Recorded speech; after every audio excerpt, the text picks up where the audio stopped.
Ultimate Deletion. This was shot better than regular WWE matches as it relates to in-ring work. That in-ring work leaves plenty to be desired. I'll say that. Vanguard 1 creates a distraction, and Hardy attacks Bray Wyatt with a chair. He then causes Wyatt to have flashbacks of his home, which was burned down by Randy Orton. God, I can't wait to talk about this. Go ahead. They made use of that footage. Oh, my God. Man, First, let me get this out of the way. Go do, please. A lot of people are going to hate this. Oh, yeah. Let me get this out of the way, guys. If you've never seen this before, it's supposed to be bad. Yeah. It's supposed to be corny. Michael Cole apologized to you before it happened. Yeah. That's it. If you don't like it, you don't like it. Saying it's bad, it's supposed to be. Yeah. It's just what it is. There are a lot of people, though, that will look at this and remember very fondly the final deletion and whatever, well, total deletion, where they had the tag tournament and Bobby Lashley and Eddie Edwards fighting out in the woods. And they will think, well, it's not bad enough. I wanted it to be more bad. And I'm like, okay, so this is a WWE-ified version of this. And everything that you see in there that was an inside joke from the earlier stuff in TNA, that's all, I have to believe it's all Matt Hardy, like, staying true to this as much as they would let him. He has tried. I mean, I know that he and Bray lobbied really hard to make this happen the way that they wanted. And I don't think they had quite the freedom that they would have liked, especially as it pertains to TNA. I didn't like this as much as the TNA ones. I really didn't. But I still liked it. I had fun watching it. Yeah. From the very beginning, the stuff that happened before the commercial, where it was Bray walking to the ring, and he gets there, and Matt Hardy hits him with the Bray Wyatt, I knew you'd come. Like, yeah, I'm in. Like, I'm ready to go. Because you have to know that that's the thing that Broken Matt Hardy says to people when they show up to fight him on the compound. Like, that's great.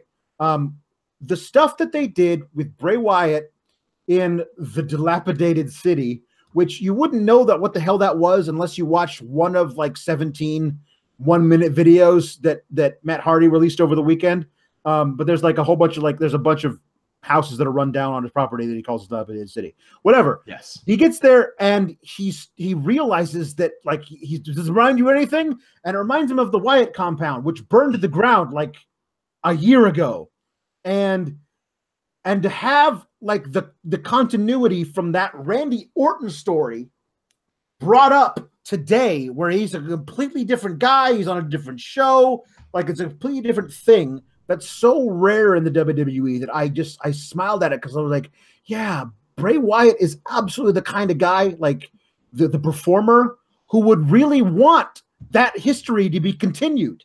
And they not only have that, but later on, we're going to see his catchphrase from a John Cena program from like 5 years ago comes back.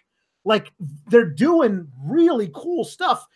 And I have hope that they're going to do something more with this. The consequences of this match will be felt for Bray Wyatt coming out of this in some way, because it really does feel like they're trying to not only get over the broken Matt Hardy gimmick in WWE, but also kind of resurrect Bray Wyatt in some way as well. So the Land of Obsolete Men is the corniest shit I've ever seen, but it fits here. It's so great.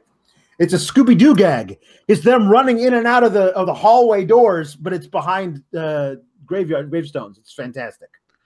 If WWE wanted to actually debut the Sister Abigail alter ego, this is the place and the environment for it. That's how you would do it. They wrestle into Hardy's warehouse where there's a white piano. Hardy attacks Wyatt with a ladder and tries to run over him with a lawnmower. No, with the mower of lawns. Yes. Wyatt instead burns Hardy's face with the engine. This is so great. And then he says, quote, Skarsgård, my dilapidated friend. It can't end this way. Vanguard 1 distracts Bray, and Senor Benjamin and Brother Nero both appear. Matt wins with the twist of fate. Matt then pushes Bray Wyatt into the lake of reincarnation, and Senor Benjamin can't find him. Matt Hardy says that that Wyatt has been deleted, Hulk Hogan actually takes to Twitter to say that he has also been deleted in what appears to be an endorsement of the segment. While this aired live, we got the Rousey thing in Dallas and an Elias versus Braun match, so they didn't see this. Overall, like I said, I didn't enjoy this as much as the TNA one, but I liked it. It was fun. I respected the hell out of these two guys for doing it their way as much as WWE brass would let them. That's the thing, is that the more and more I watch professional wrestling, the more and more I try and find the little tweaks where the wrestlers take pride in their craft, where the writers don't let them.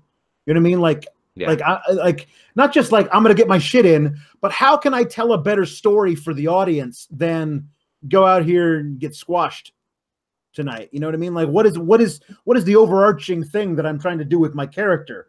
And these guys, God bless them, they tried. Like they tried some really cool stuff with this, and you got to respect their creativity.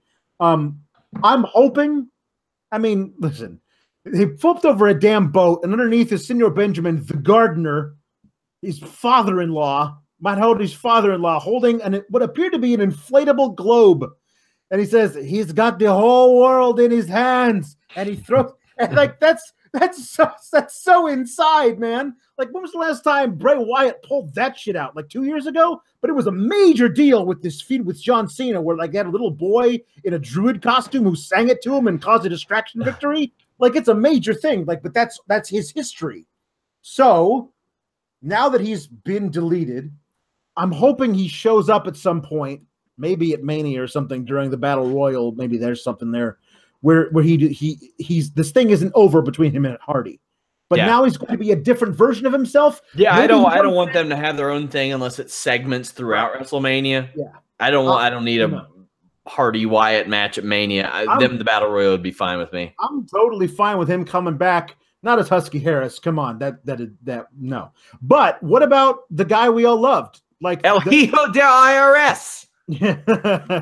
but like the version of him with the white pants and the Hawaiian shirt and the trilby hat. Do a nice reset. Like, yeah, that was the guy who was like, you believed the shit he was saying. Now he's like, I'm a god. Yeah, I miss the clapping with the theme and all of that stuff, which kind of went away with the Fireflies and stuff. You can't clap with the phone in your hands. But